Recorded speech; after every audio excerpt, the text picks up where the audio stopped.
we'll get to it. Okay. I know you're probably sick of this track, but.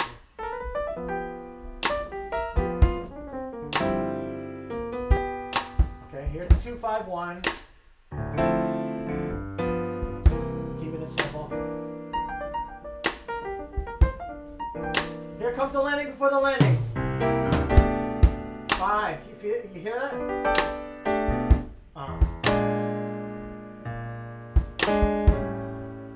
B7. Alright. I'm going to keep it simple. Back to the 1. We're going to talk about grooving in the next, part 2 of the blues.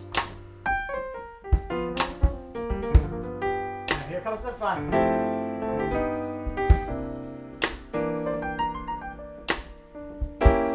Walk up. The second example, here comes the G over D. Yeah, that's system.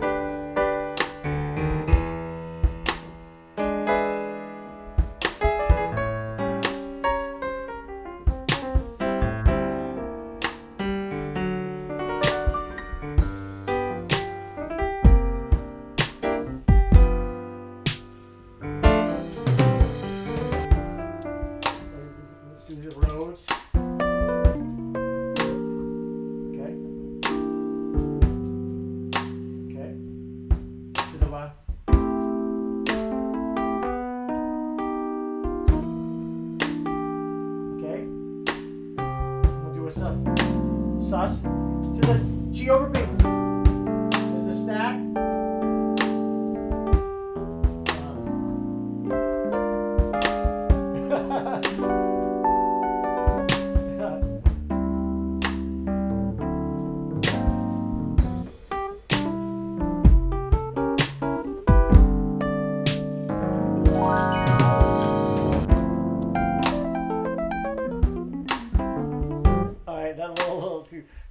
Too much there.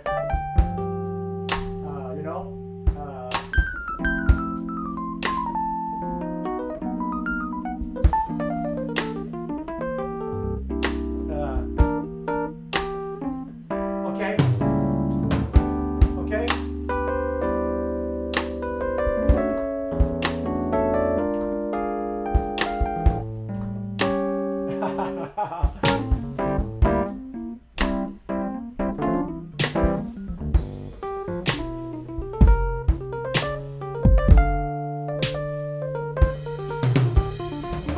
Okay, so that's the landing before the landing.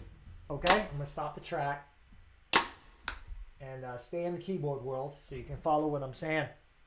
What I did was I did some sus things. I did some crazy idea. When I got to that B, the G over B, that's the cool thing is that that G is question. The whole point is that the landing is really the B. Because you're naturally expecting the 1, like when you're going, right, getting ready for that turnaround. But when instead you're going, and sometimes you have to look at the bass player to make sure he hits that, like hit that third. So I can play,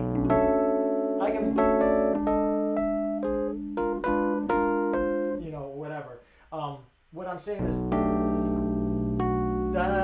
there's actually I actually played a major 7 in the blues. Now, remember, because you can also, of course, play a B. If you actually play a B, F natural, then you've kind of gotten to that F. It would be a B minor 7, flat 5, or half diminished B7, B minor 7. I'm getting ahead of myself, but you know what I'm saying? But it starts to sound a little jazzy, but as you always bring it home, there's your home, right? There's your, So you follow what I'm saying? So again, when I hit that landing for the landing, I'm just focusing on the B and the bass right now. So that first chord, right? Where is it? There. See that? The G over B.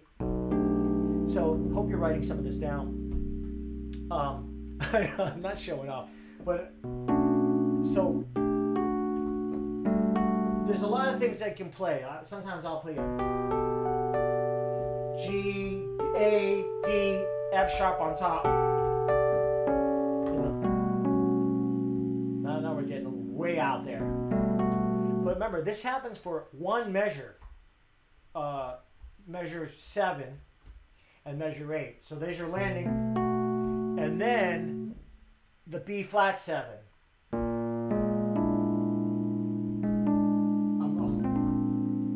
Actually, technically it's a B flat with a 9 and a sharp 11.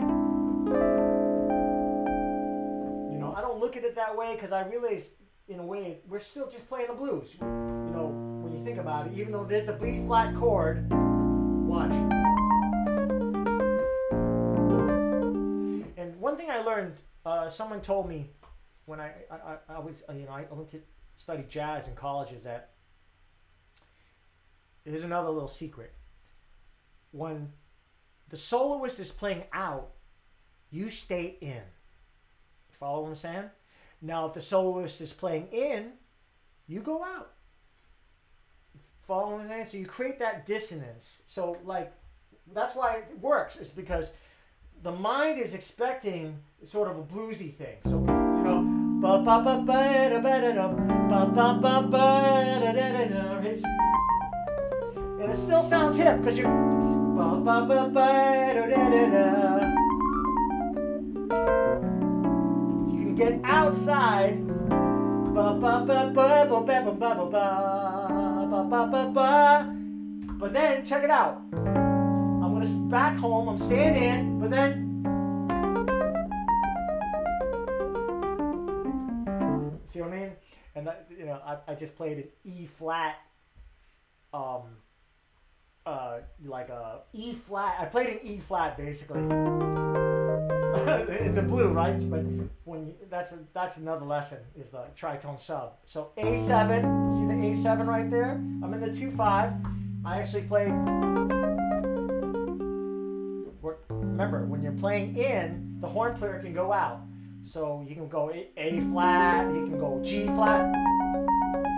You know.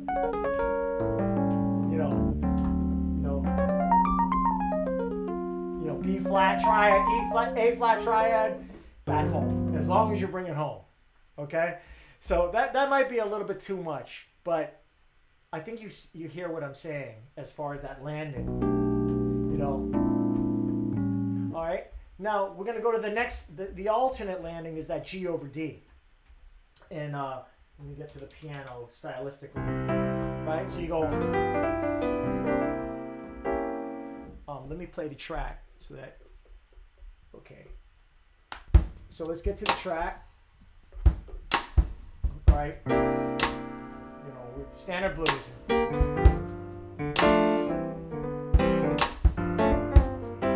Here comes the 2/5. Right? Here comes the landing. Okay.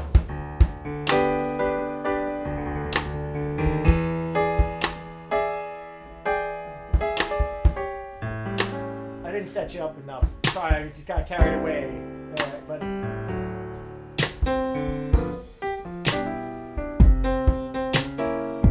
we're gonna revisit that diminished chord coming up. Okay, so okay, I promise I'll prepare you for it.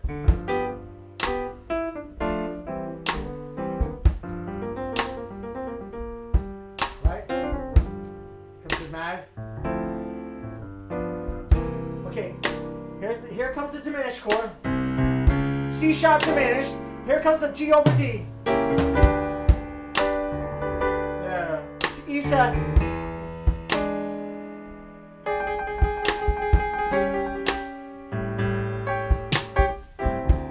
You follow what I'm saying? And so on and so on. You know.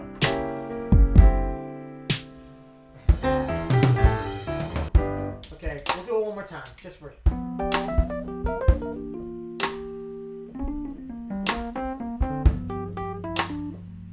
And if you have any questions, just type them in, and I'll see if I can answer them. Okay. I'm gonna do a little diminished. Here comes the beginning.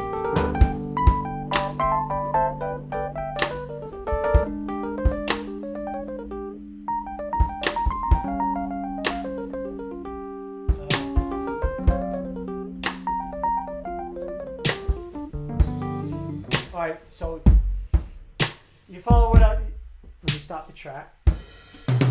Okay. Again, if you have any questions, please type them in. I'm reading your comments here. I'm totally down with whatever you have any questions about because I want to be clear. Okay, so what I did there, you know, here's your C, right? Your diminished. The G over D. It kind of just, instead of, you know, you can go back to the 1, to the, which is standard, but when you have that,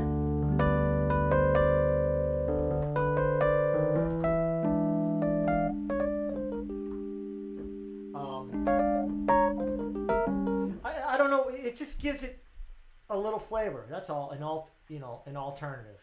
So, you know, as they say, what is it? A variation, right? A theme and variations.